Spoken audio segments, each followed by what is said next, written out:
Happy Tuesday at 4 p.m. Yeah, let's talk demons before dinner. Let's do it. I'm your host, Taylor McWaters. Here are the top 10 most feared demons that might be walking among us. Might be. We'll see. Number 10, the Dullahan. Heading over to Irish folklore for this first one. The Dullahan is a scary one. I mean, they're all scary, obviously, but this one rides on horseback after sunset during certain Irish festivals, so you never know when you're gonna expect them. Yeah, imagine having a lovely night, gazing at the stars as the sun goes down, and then this headless horseman appears over yonder. I'd throw up. I'd be sick all over my nice picnic. He rides with his head held high, and I mean that in a literal sense. He holds his head above so he can see more things, more people to haunt. If he approaches you, one of two things may happen. When the Dullahan arrives in his all black attire, he will either 1, pour a bucket of blood on you, which is absolutely disgusting, or 2, you'll be struck in the eye. I'd rather the eye strike, if I'm being honest. I mean, neither situation here is ideal. Both are pretty bad, but a bucket of blood? Ew, that's so gross. What is this, YTV in the 90s? What is this, uh-oh? Oh my. Number 9, the demon of Loch Ness. I've been here, and let me tell you, I didn't see any Loch Ness demons or monsters. Or either? Are they both the same? Who knows? It all began back in 264 AD on August 22nd. The St. Columbia encountered a demon in the water. This is a famous 6th century account. This started the whole Loch Ness monster myth, actually. The Loch Ness monster was actually exorcised by the St. Columbia, so there's a lot of exorcism history back with the old Loch Ness stuff. There were first accounts of a man who was severely injured after being bitten by a monster in the water. He didn't make it. It was a big bite and yeah, from a monster. This beast rushed out of the water towards a blessed man, but said blessed man yelled at the beast, "Thou shalt not go further, nor touch the man. Go back with all speed." The holy hand of the holy man worked. No more foul water beast. I'm getting Ocarina of Time water temple flashbacks as I talk about this. We gotta move on. Number 8, Belial, aka the king of hell. Belial is a classic. I've heard this one many times. Not sure why, that's pretty scary. Belial represents the earth and also carnal impulses.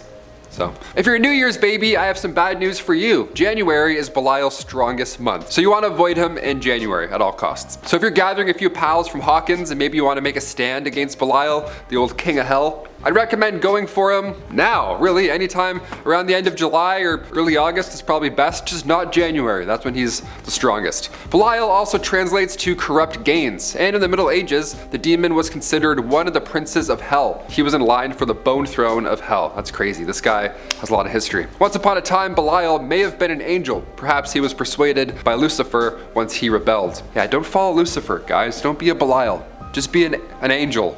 Or an angle, as I wrote. Be an angle. Yeah, be a nice 45 and just, get things done at all costs. That's great. Number 7, Abaddon. The Hebrew term for the doom, destruction, or devastation. 3 Ds that I don't want to talk about. That's horrible. We're off to a hot start already with this guy. Abaddon is the angel of death, not angle, angel. In the New Testament book of Revelations, an angel named Abaddon is referred to as the king of an army of locusts. So that's absolutely disgusting. I don't want to run into that army at all. The Christian text depicts Abaddon as an individual first, rather than a place, because I know he's been said to be both. In the Gnostic text, the 3rd century Acts of Thomas, Abaddon is the literal devil. So it depends what you're reading and who's telling you, but either way, demon and or devil. Bad news always. Let's keep it going. Number 6, Flauros. An ancient Egyptian god that got demoted big time. Flauros, aka Horus, aka Horaz, is a fallen angel. They're number 64 out of the 72 spirits of Solomon. Horus has a bit of a posse. See, he doesn't ride alone. He's a little smart, right? Underneath his reign awaits 36 legions of demons, all ready to follow the commands of one Flauros. Now, you'll know if you'll see this one. I mean, his appearance right off the bat, he looks like a demon leopard. But his favorite party trick is transforming into the appearance of a human man with burning, fiery eyes. If you get close enough with said demon, he can give you knowledge on past, present, and the future. So, honestly, I'm not gonna lie, pretty tempting. No spoilers, but like a little bit maybe? Just a little hint. Number 5, the Banshee. Oh, here we go. The Banshee is Ireland's most well-known dark spirit that roams the countryside. Just lurking, just waiting around until, death makes an appearance. That's right, she doesn't actually inflict the horrors this time around. She just screams when she sees them. Her presence is said to foreshadow the arrival of one death. So, yeah, still not a great sign all around. She often appears as a woman with long flowing hair, wearing a green dress with a gray cloak over the top and with eyes that are, of course, red. from her continuous weeping. Yeah, it's from crying, not from being evil, so a little different this time. Some accounts report the Banshee is an old woman with dirty, rotting teeth and long fingernails. Also pretty horrible. There's also more than one Banshee out there, and not all of them are evil, so you never know. Some just have strong ties to the family and a desire to continue looking over them, so it's a little normal. More normal, less haunting. After this list, I don't want any of these names watching over me. Like, I'm doing all these demon lists and I'm getting nervous. I've never said demons' names so many times, out loud or on keyboard, so I'm for sure getting haunted. Number 4, Mephistopheles. Not to be confused with the magical Mr. Mephistopheles. He's a bit less of a headache, that one. German folklore knows this guy, Lucifer's right-hand man. The demon who yes-ands Lucifer's every move. Nice. We love a wingman for the devil. That's just what he needs. Support. Once upon a time, Mephistopheles sold his soul for infinite knowledge and magic. Not a bad trade-off, if you ask me. His 9 to 5 now is harvesting damned souls and bargaining with those who tried selling their souls. Mephistos from the Marvel Universe is of course inspired by said demon. He causes hell even in the Disney world.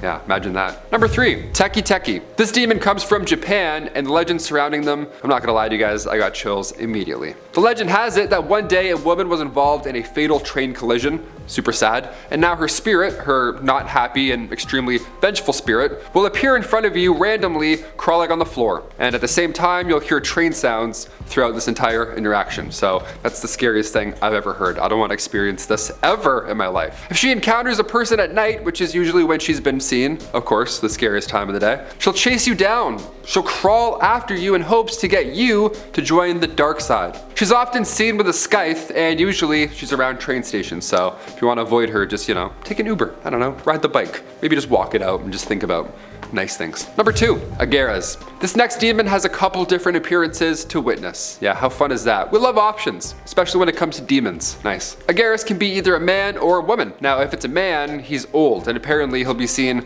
riding a crocodile. So, a pretty obvious picture, I'd say, as far as appearances go. You're gonna definitely remember this one. Now, if the demon is in its female form, it's a little different, a little less jarring this time around. The demon's other appearance is young and beautiful, and for sure, not riding a crocodile. Quite obvious. Say you cross the many paths of Agares, then what? What's gonna happen here? Will you be riddled in disease? Have your nose eaten by a crocodile? What now? Well, this demon will actually give you knowledge on every language in the world. Nice. Thing is, the only words that you'll learn are bad words. The worst of the worst. Not nice. Another detail on the fine print is that Agares forces those who have left their home to always return. That ought to be exhausting, trying to get your mail. You're like, oh, come on, dude. And finally, number 1, Poreskoro. Fun to say, not fun to be around. Let's talk shop. Poreskoro comes from Romani folklore. Believe it or not, this demon is one of the many offsprings of Anna, queen of the fairies. Yeah, your mom's a fairy and you're a demon? Yeah, what happened? What went wrong here? Well, Poreskoro's father was the king of demons, Loch. Now at first, a cake was baked from the hair of a hellhound, as most birthday cakes are prepared. The hair of a cat as well was added, and a powdered snake. This was all done in order to repel the demon king, but instead, after this, the lovely Poreskoro was born from said interaction. I was like, bakery? I was like, no, it's not like a baked good. He has a human body, this one. He's got 3 cat heads, 4 dog heads, and a snake as a tail. He's also referred to as the demon of disease, so don't let any of those demon dog heads get too close. You don't want to sniff from one of these guys. I'm a big dog guy myself, but for these guys, just can't do it, man. I'm also allergic to cats. This would truly be the worst case scenario for me, this demon. Proper note to end on, I'd say. There we go. Those are the top 10 most feared demons that might be walking among us. Maybe they're walking behind you. Maybe I'm a demon right now. Maybe you're a demon. Who knows? Sound off below. See you next time. Bye. Alrighty, this is a haunting list. Number 10. Sorry, I like rushed you in. I was like, number 10, It's the gimp just dumping a bucket of yuck on some poor lad. Oh, sorry, can I go back a bit? I'm a slow boy. Thank you. So dumb. Angle. Guy can't yell. Can't yell, can't spell, or talk. I'm drunk. Oh, sorry, I'm losing a bit. I'm too slow today, dude. Thanks. Number 3. I'm sorry. I made weird gaps. I was like, number 3, I'm like, did I put it? She's often seen with a scythe. A scythe? Yeah, a scythe, yeah. And one of these things. I need coffee. Oh man, I almost went through the whole thing without drinking some hot coffee. It's just pure vodka in there. That's it. Apparently, can't read.